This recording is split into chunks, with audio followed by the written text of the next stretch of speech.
The radio crackled through the pre-dawn darkness, splitting the silence of the forward operating base like a blade through silk. Viper 7-7, we have troops in contact. Immediate close air support requested. Grid follows. The voice belonged to Lieutenant Commander Marcus Reaper Castellanos, SEAL Team 6's newest ground force commander, his words tight with the kind of controlled urgency that meant American lives hung in the balance somewhere in the mountains of Afghanistan. Captain Evelyn Ghost Nakamura rolled off her cot in the pilot-ready room, muscle memory taking over before her mind fully processed the alert. Around her, other pilots stirred, but she was already reaching for her flight suit, her movements precise and economical. At 28, she'd flown more combat sorties than most pilots twice her age, yet the whispers followed her everywhere. Lucky, not skilled. Pretty face in an ugly war. The kind of commentary that made her jaw clench, and her flying even sharper.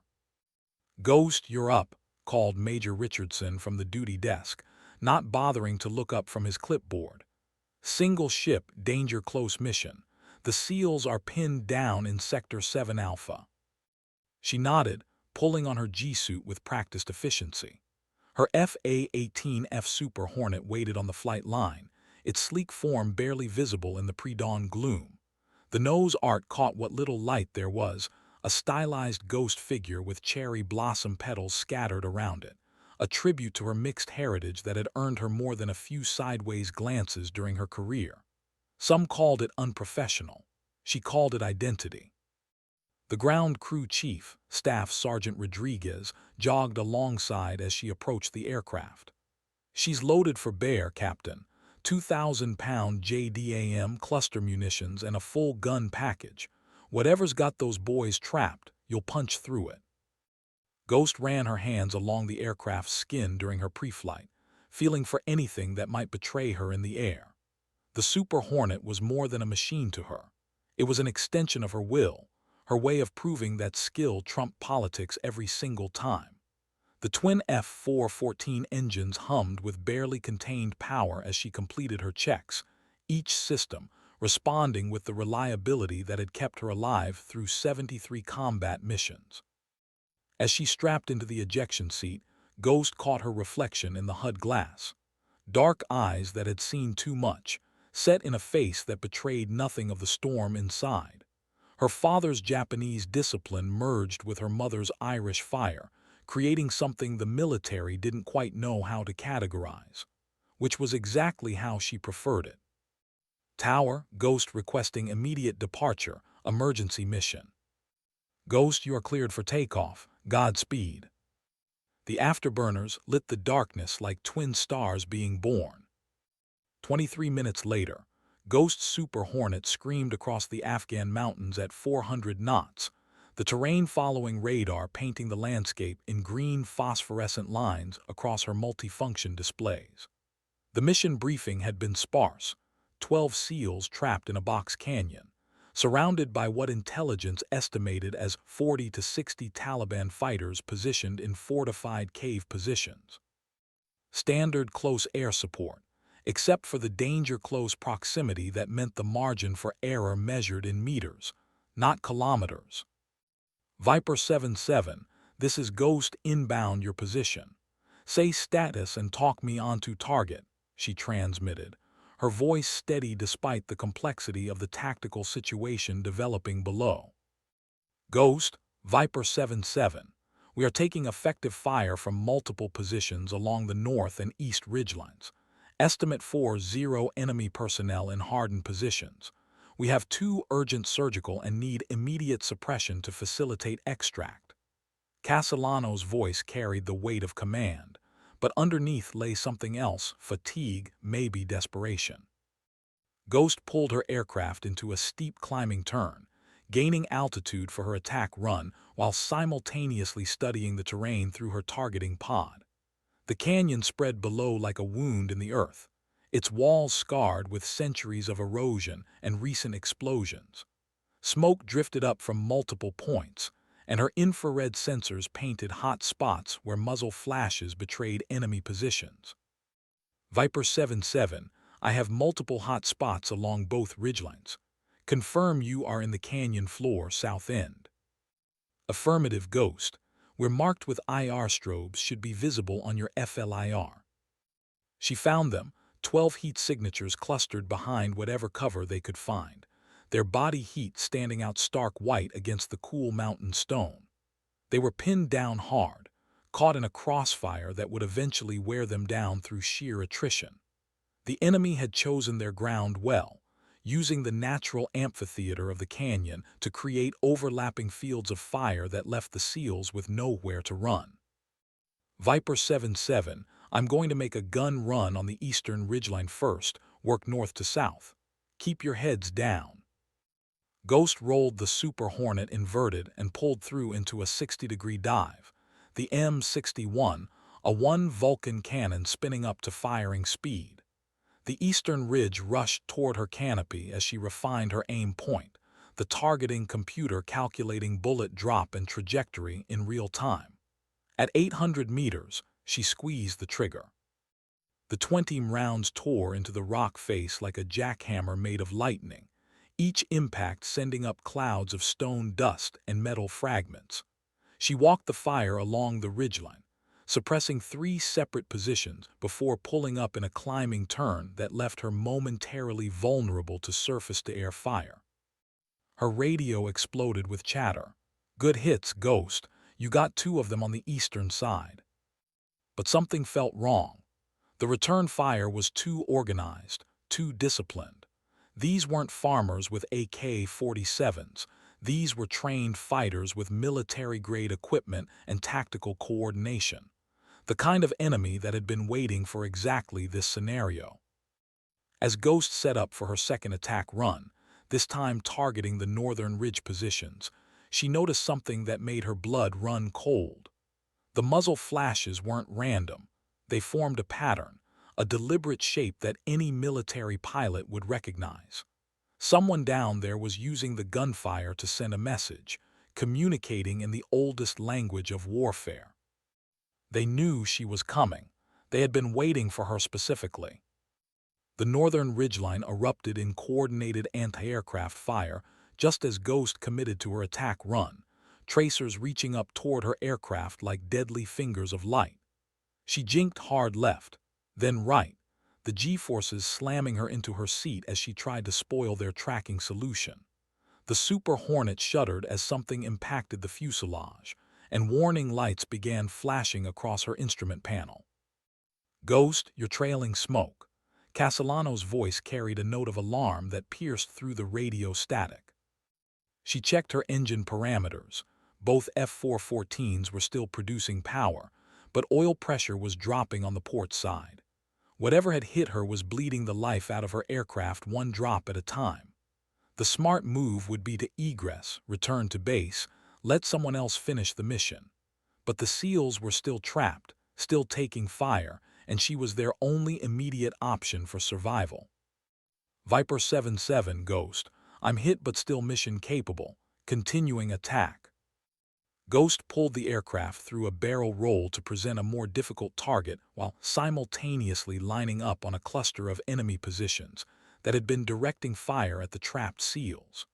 Her hands moved across the weapons panel with the fluid precision of thousands of hours of training, selecting a GBU-12 laser-guided bomb and designating the target with her targeting pod. The mathematics of death played out in real time across her heads-up display. Wind speed, target elevation, aircraft velocity, release parameters, all calculated to within centimeters by computers that could process more information in a microsecond than a human mind could handle in minutes. But computers couldn't account for courage, couldn't factor in the weight of responsibility that pressed down on her shoulders like lead. Rifle hot, 30 seconds, she called, giving the SEALs time to take cover before the 500-pound warhead turned a section of mountainside into flying gravel. The explosion lit up the canyon like a miniature sun, the shock wave reflecting off the rock walls and creating a sound that could be felt as much as heard. When the smoke cleared, 3 enemy positions had been reduced to scorched craters, and the disciplined fire that had kept the SEALs pinned down suddenly became sporadic and uncoordinated. Outstanding, Ghost. You just opened up our northern egress route. The relief in Castellano's voice was palpable, but Ghost knew the mission was far from over. Her port engine was losing power steadily, and there were still enemy fighters scattered throughout the canyon system. As she climbed back to attack altitude, something caught her eye through the targeting pod's camera feed, a reflection of sunlight off metal, positioned perfectly to observe the entire canyon. Someone was watching this engagement, recording it, learning from it.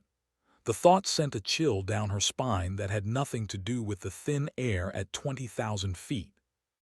The radio crackled again, but this time it wasn't Castellano's voice. "American pilot, you fly well, but this canyon will be your grave." The transmission came on an emergency frequency, broadcast in accented but clear English, and it was directed specifically at her. They knew her call sign. They knew her aircraft. And somehow, impossibly, they seemed to know exactly what she would do next. Ghost's training kicked in, pushing aside the psychological warfare attempt as she focused on the tactical situation. The enemy had revealed their hand by breaking radio silence, which meant they were either desperate or supremely confident. Neither option boded well for the 12 men trapped on the canyon floor below. Viper 77, be advised we have enemy forces monitoring this frequency. Switch to backup channel and maintain radio discipline. Her voice remained steady, professional, even as her mind raced through the implications. This level of coordination required intelligence, preparation, and resources that went far beyond a typical Taliban ambush. Copy, Ghost, switching to backup. The new frequency was cleaner, free of the interference that had plagued their communications. Castellano's voice came through with crystal clarity. "Ghost, we've got movement on the western ridge. Looks like they're trying to flank us while you've got them suppressed on the other sides." She swung the targeting pod to the western canyon wall, its high-resolution camera revealing figures moving among the rocks with the fluid grace of experienced mountain fighters. They were using her attacks as cover for their own maneuvers, adapting to her tactics in real time. These weren't desperate insurgents. They were professionals executing a well-rehearsed plan. Viper 77, confirm you can mark target positions on the western ridge. Negative, Ghost. We're combat ineffective for target designation. Lost our JTAC in the initial contact. Without a joint terminal attack controller to guide her strikes, Ghost would have to rely on her own eyes and judgment to avoid hitting the friendlies while still neutralizing the threats. The margin for error just got smaller, and the stakes just got higher. Her port engine coughed, the power output dropping another 5%. The Super Hornet was bleeding to death, and she was running out of time to save the men below. She had maybe 2 more attack runs before she'd be forced to eject or attempt a deadstick landing at the nearest forward operating base. Viper 77, I'm going to make a low-level gun run on the western positions. When I call Winchester, you move fast toward the southern end of the canyon. Extract helicopter is inbound, ETA 15 minutes. Roger, Ghost, will be ready. She rolled inverted again, pulling the nose down until the canyon floor filled her canopy. This time she would have to fly lower, slower, more vulnerable to ground fire, but it was the only way to ensure accuracy without risking the SEALs' lives. The western ridge rushed toward her at 300 knots, every rock and shadow clearly visible through the morning light. At 500 meters, she opened fire. The 20 cannon rounds sparked and ricocheted off the limestone walls, each impact sending up sprays of pulverized stone and metal fragments. She walked the fire along the ridge, suppressing 2 positions before something slammed into her aircraft with the force of a sledgehammer. The Super Hornet lurched sideways, warning alarms screaming in her headset as hydraulic fluid sprayed across her canopy. Her port engine wound down with a mechanical death rattle, and the aircraft began to yaw uncontrollably to the left. "Ghost is hit," She fought the controls, using every technique learned in emergency procedures training to keep the aircraft airborne. Port engine out, hydraulics failing. I'm going to try to stay on station as long as possible. Through the chaos of alarms and failing systems, she heard Castellano's voice. Ghost, get out of here. We'll find another way. But as Ghost looked down at the tiny figures huddled in whatever cover they could find, she knew there was no other way. The extract helicopter was still 10 minutes out, and without suppression fire, the enemy would overrun the SEAL's position long before rescue arrived. She had one chance left, one perfectly placed bomb that could collapse part of the western ridge and buy the SEALs the time they needed. But to ensure accuracy, she would have to fly straight and level through the heart of the anti-aircraft fire, making herself the perfect target. Her hands found the weapon's controls, selecting her last GBU-12. The targeting laser painted the ridge with invisible light, marking the exact spot where 500 pounds of high explosive would do the most good. Viper 77, danger close. Keep your heads down. Ghost pushed the throttle forward on her remaining engine and dove toward the enemy positions, committed to a course of action that would either save 12 American lives or end her own. The mathematics of sacrifice played out in milliseconds of decision and years of consequence. The western ridge exploded in a cascade of stone and fire as Ghost's final bomb found its mark, the carefully placed warhead bringing down tons of limestone that had stood for millennia. The avalanche swept away 3 enemy positions and created a wall of debris that would funnel any remaining fighters into kill zones where the SEALs could engage them effectively.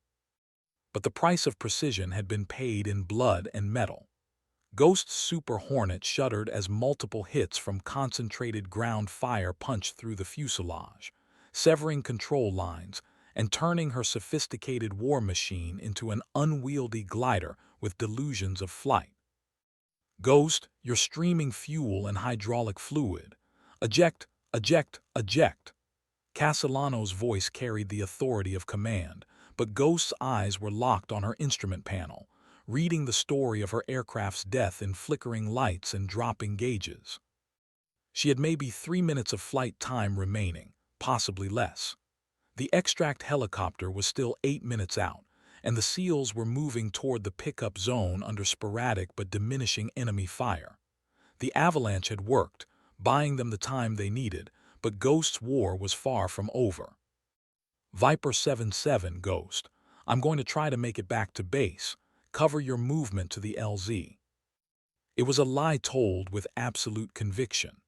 Ghost knew her aircraft was dying, knew the inevitable outcome of trying to nurse a crippled Super Hornet across 100 miles of hostile territory. But the SEALs didn't need to know that. They needed to focus on getting out alive, not on the pilot who was about to pay the ultimate price for their survival.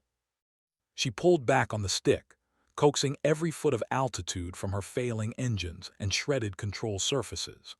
The Super Hornet climbed with the labored breathing of a marathon runner in the final mile, each 1,000 feet gained through sheer will and mechanical sympathy. At 15,000 feet, her starboard engine began to surge, the temperature gauges climbing into the red zone. Ghost's hands moved automatically across the emergency procedures checklist, trying combinations of throttle settings and fuel mixture controls that might squeeze a few more minutes from her dying mount. The radio crackled with voices from the rescue operation unfolding below. Dust off 7-3, this is Viper 77. We have 12 packs ready for immediate extract. Copy Viper 77, I have you in sight, coming in from the south. Ghost smiled despite the alarm screaming in her headset. The SEALs were going home. Whatever happened to her aircraft, whatever price she paid for this mission, those 12 men would see another sunrise because she had been here in this moment making this choice. Her starboard engine seized with a grinding mechanical scream that she felt as much as heard. The Super Hornet pitched nose down, the horizon spinning lazily through her canopy as she fought to maintain control with nothing but aerodynamic surfaces and prayer. 20 miles from the nearest friendly base, Ghost faced the decision every combat pilot dreaded: eject over hostile territory or ride the aircraft down and hope for a miracle that defied physics and probability. She keyed her radio one final time. Mayday, mayday, mayday. Ghost going down 20 miles southwest of Fob Shank, attempting controlled crash landing. In the silence that followed, broken only by the whistle of wind through her shattered canopy, Ghost heard something that made her heart skip: the sound of rotor blades growing louder instead of fading away. The extract helicopter wasn't heading home, it was coming for her. The US-60 Black Hawk appeared in Ghost's peripheral vision like a metal angel, its twin rotors beating the thin mountain air into submission as it matched her crippled Super Hornet's descent trajectory. Through her cracked visor, she could see the door gunner tracking potential threats, while the crew chief prepared a rescue hoist that might be her only chance of survival. "Ghost, this is Dustoff 73. We see you. Can you maintain level flight for 30 seconds? She looked at her altimeter, 8,000 feet and falling fast. The Super Hornet was bleeding airspeed and altitude at an unsustainable rate, the aerodynamics of a brick with wings. But the helicopter crew was offering her a chance, and Ghost had never walked away from long odds. "Dustoff 73, affirm. I can give you 30 seconds, maybe less." Her hands found the canopy jettison handle. The mathematics of the rescue played out in her mind like a complex equation with life and death as variables. The helicopter would have to match her speed and altitude precisely, while she ejected at dangerously low altitude, the timing critical to within seconds. "Ghost, on my mark, punch out. We'll snag you on the way down." The altimeter unwound through 6,000 feet, 5,000, 4,000. At 3,000 feet, with the ground rushing up to meet her like an old enemy, Ghost heard the words that would either save her life or witness her final moments. "Mark." She squeezed the ejection handles. The Martin Baker ejection seat fired with explosive force, launching Ghost clear of her dying aircraft in a symphony of pyrotechnics and precisely engineered violence. The Super Hornet continued its death dive without her, impacting the mountainside 3 seconds later in a fireball that lit up the morning sky like a second sun. But Ghost was flying a different kind of flight now, suspended beneath a parachute that deployed with textbook precision despite the marginal altitude. The Black Hawk pilot, Chief Warrant Officer Sarah Chen, had positioned her aircraft with surgical precision, the rescue hoist already spinning out cable to meet Ghost's descent. The pickup was executed with the kind of professionalism that made routine miracles possible. Ghost found herself hauled through the helicopter's door by hands that belonged to the same SEALs she had just risked her life to save, their faces reflecting a mixture of gratitude and professional respect that she had rarely seen in her career. "Ma'am," said Castellanos, his voice carrying something that hadn't been there during their radio conversations. "That was some of the finest flying I've ever witnessed." Ghost pulled off her helmet, her dark hair spilling free as she tried to process the last hour of her life. The mission was over, the SEALs were safe, and she was alive against all reasonable expectations. But something in Castellanos' voice suggested this story was far from finished. "Sir, just doing my job." "No, ma'am, that was something more than duty." As the Black Hawk turned toward home, climbing away from the burning wreckage of her Super Hornet, Ghost noticed something that made her blood run cold. Castellanos was staring at a photograph clipped to his tactical vest, a unit patch that featured a stylized Ghost figure with cherry blossom petals scattered around it. The same image that had been painted on her aircraft's nose. The same image that was tattooed on her left shoulder blade. The same image that her brother had drawn for her before he died in this same mountain range 3 years ago.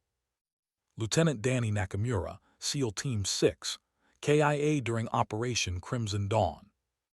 Castellanos followed her gaze to the patch, then looked up at her face with dawning recognition. "You're Danny's sister." The words hung in the air between them like a bridge across an impossible gulf of coincidence and destiny. Ghost nodded slowly, her throat too tight for speech. He never stopped talking about his sister, the pilot, said she could fly anything with wings and some things without. Castellanos' voice was soft now, reverent. "He carried your picture on every mission." Ghost closed her eyes, seeing her brother's face in the darkness behind her eyelids. Danny had been everything she aspired to be: brave, skilled, utterly committed to his teammates. His death had driven her to volunteer for the most dangerous missions, chasing his ghost through every combat sortie, trying to prove herself worthy of the sacrifice he had made. "He drew that patch designed the night before his last mission," she whispered. "Said it was for luck." "Ma'am," said one of the other SEALs, a grizzled senior chief with 20 years of combat experience etched into his face. "Your brother saved my life on that operation, and today you saved all of ours."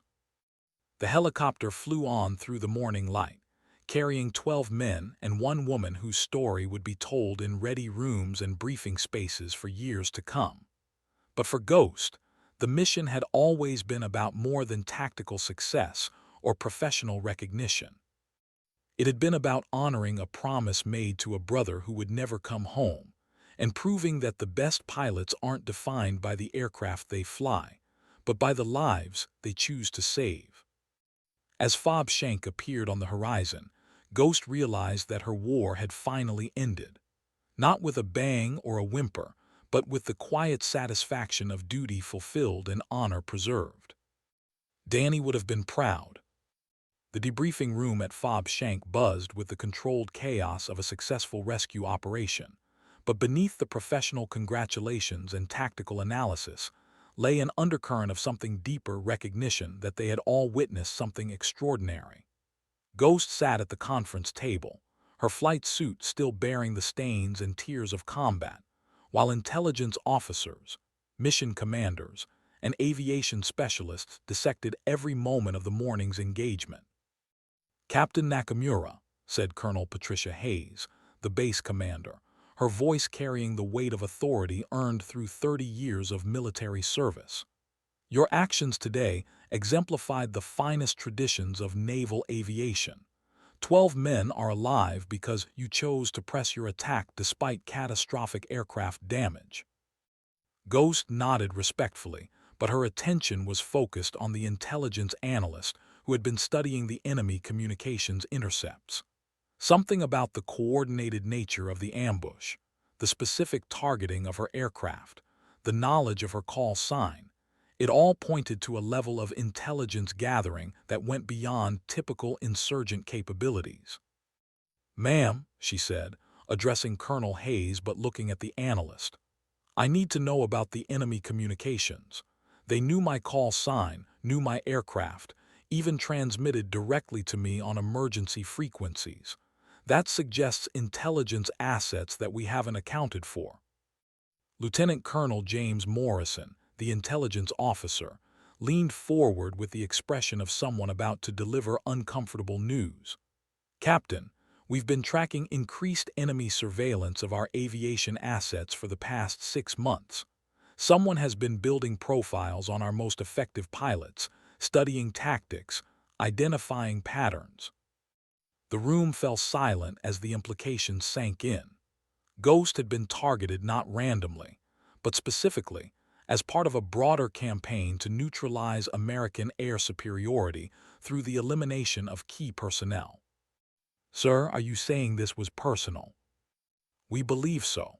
The communications intercepts suggest you've been designated a high-value target due to your mission success rate and your symbolic value." Morrison pulled up a photograph on his laptop, a grainy surveillance image that showed Ghost walking to her aircraft during a previous mission. Someone had been watching her, studying her routines, preparing for exactly the kind of engagement that had unfolded that morning. Your brother's reputation among SEAL teams made you something of a legend before you ever flew your first combat mission, Morrison continued. The enemy sees you as both a tactical threat and a propaganda target. Taking down the Ghost would be a significant victory for their narrative. Castellanos, who had been silent throughout the briefing, finally spoke up. Ma'am, there's something else you should know. The mission this morning wasn't random either. We were specifically tasked to investigate reports of high-value targets in that canyon. Someone wanted us there. The pieces of a larger puzzle began clicking into place in Ghost's mind.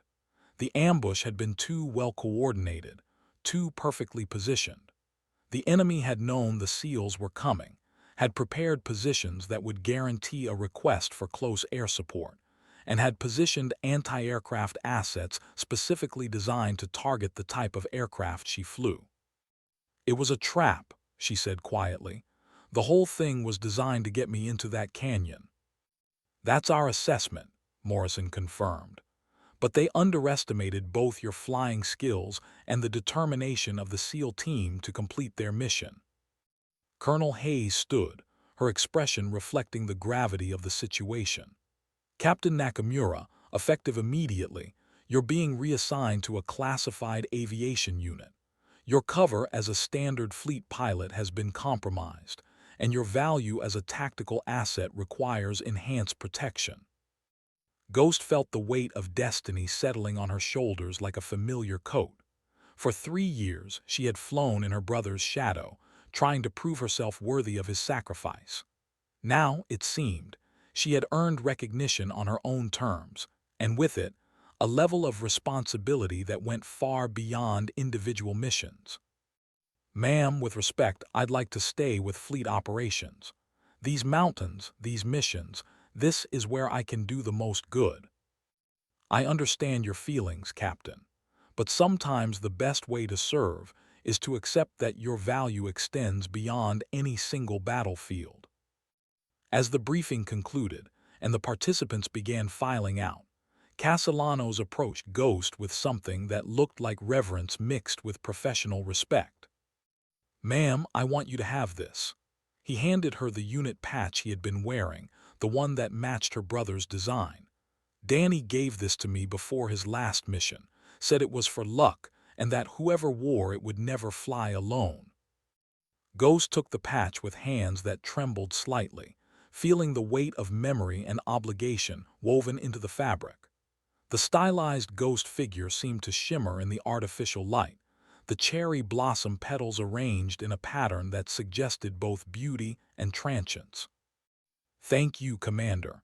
I'll try to live up to what this represents. Ma'am, you already have.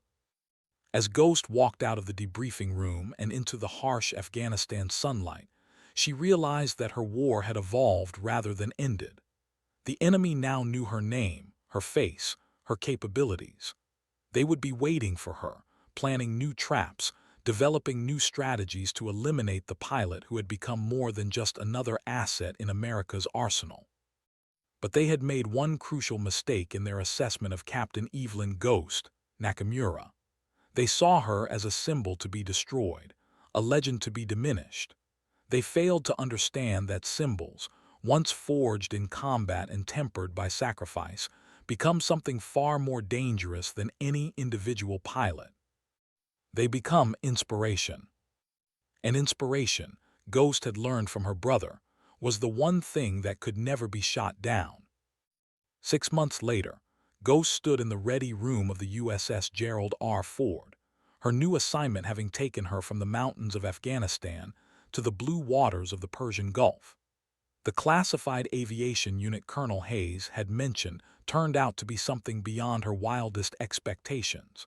A joint service squadron of the Navy's most elite pilots, flying missions that would never appear in official records or unit histories.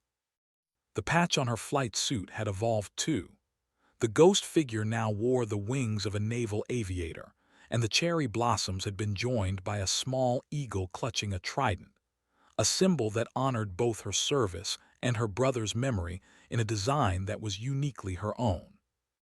Ghost, you're up, called Commander Sarah Mitchell, the squadron leader whose reputation for impossible missions was matched only by her ability to bring every pilot home alive. High-priority reconnaissance, time-sensitive target, your kind of mission. Ghost nodded, pulling on her flight suit with the same precise movements that had become second nature over hundreds of combat sorties. But something was different now. The whispers had stopped, replaced by a respect that was both earned and absolute. Her fellow pilots looked at her not as an anomaly or a curiosity, but as someone who had proven herself in the only arena that mattered. The Super Hornet waiting on the flight deck was newer than her old aircraft, equipped with the latest electronics and weapon systems. But more importantly, it bore the same nose art that had adorned every aircraft she had flown since that morning in the Afghan mountains. The ghost figure with cherry blossoms that had become her signature, her promise, her connection to a brother who lived on in every mission she flew. As she climbed into the cockpit and began her pre-flight checks, Ghost caught sight of a photograph tucked into the corner of her instrument panel, Danny in his SEAL gear, grinning at the camera with the easy confidence of someone who had found his calling. Next to it was a newer photograph, Castellanos and his team at their homecoming ceremony, alive and whole because she had been in the right place at the right time with the skills and courage to make a difference. Tower, Ghost requesting departure. Ghost, you are cleared for takeoff. Fair winds and following seas. The catapult launched her into the morning sky with the same violent precision that had marked every moment of her military career. Controlled violence in service of a greater good, individual skill, applied to collective purpose. But as the carrier fell away below her, and the endless blue of the Persian Gulf spread out in all directions, Ghost realized that her story was far from over. There would be other missions, other mountains, other moments when skill and courage would be tested against impossible odds. There would be new pilots to inspire, new legends to create, new bridges to build between the person she had been and the pilot she was becoming. But most importantly, there would always be the knowledge that somewhere in the vast machinery of America's defense, a ghost with cherry blossoms flew through the night sky, carrying the memory of those who had fallen and the promise of those who would follow. Danny's little sister had finally found her place in the world. And she was never flying alone. The mission briefing that morning was unlike anything Ghost had experienced in her career. The target was a heavily fortified compound in the mountains of Syria, where intelligence indicated that high-value targets were meeting to plan attacks against American forces throughout the region. But this wasn't a standard strike mission. It was a precision operation that required the kind of flying that existed at the very edge of human capability. Ghost, you'll be going in alone, Commander Mitchell explained, her voice carrying the weight of absolute confidence in her pilot's abilities. The compound is positioned in a narrow valley with natural barriers that make conventional attack routes impossible. You'll need to thread the needle at low altitude, deliver a single precision strike, and egress before their air defenses can engage. Ghost studied the reconnaissance photographs spread across the briefing table, her mind automatically calculating approach angles, terrain masking, and weapon solutions. The valley was indeed narrow, barely wide enough for a Super Hornet's wingspan, with steep walls that would funnel her aircraft into a predetermined flight path. It was the kind of tactical situation that would have been impossible for most pilots, suicidal for many others. For Ghost, it was just another Tuesday. Ma'am, what's the target priority, structure or personnel? Both. We need the building destroyed, and we need to ensure that the meeting doesn't reconvene elsewhere. This is a time-sensitive operation. They're only going to be together for the next 6 hours. As Ghost suited up for the mission, she found herself thinking about the evolution of her role within the military. 3 years ago, she had been fighting for recognition, struggling to prove that she belonged among the Navy's elite pilots. Now, she was the pilot they called when conventional approaches wouldn't work, when success required something beyond technical skill or tactical knowledge. She was the pilot they called when they needed a miracle, The flight to the target area took her across the complex political geography of the Middle East, through airspace that required careful navigation between friendly, neutral, and hostile zones. Her Super Hornet flew with the deadly grace of a predator, its systems humming with the reliability that had kept her alive through more than 100 combat missions. As she approached the target area, Ghost's radio crackled with an unexpected transmission. "American pilot, you are entering restricted airspace. Turn back or you will be engaged." The voice was professional, controlled, and spoke English with the kind of accent that suggested military training at Western institutions. This wasn't the typical threat from insurgent forces. This was something more sophisticated, more dangerous. Unknown station. This is a United States Navy aircraft conducting lawful operations in international airspace. I am not deviating from my mission. The response came immediately, and it made Ghost's blood run cold. "Captain Nakamura, your reputation precedes you, but today the Ghost becomes mortal." They knew her name again. Somehow, despite the classified nature of her new assignment, despite the enhanced security protocols, the enemy had tracked her to this mission, this moment, this precise place where skill would be tested against preparation.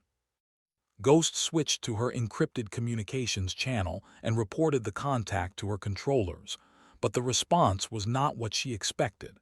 Static filled her headset, jamming that was sophisticated enough to cut through military-grade encryption. She was alone again, flying into a trap that had been prepared specifically for her. But this time was different. This time, she wasn't flying to save others. She was flying to prevent something terrible from happening, to stop a meeting that could result in the deaths of hundreds or thousands of innocent people.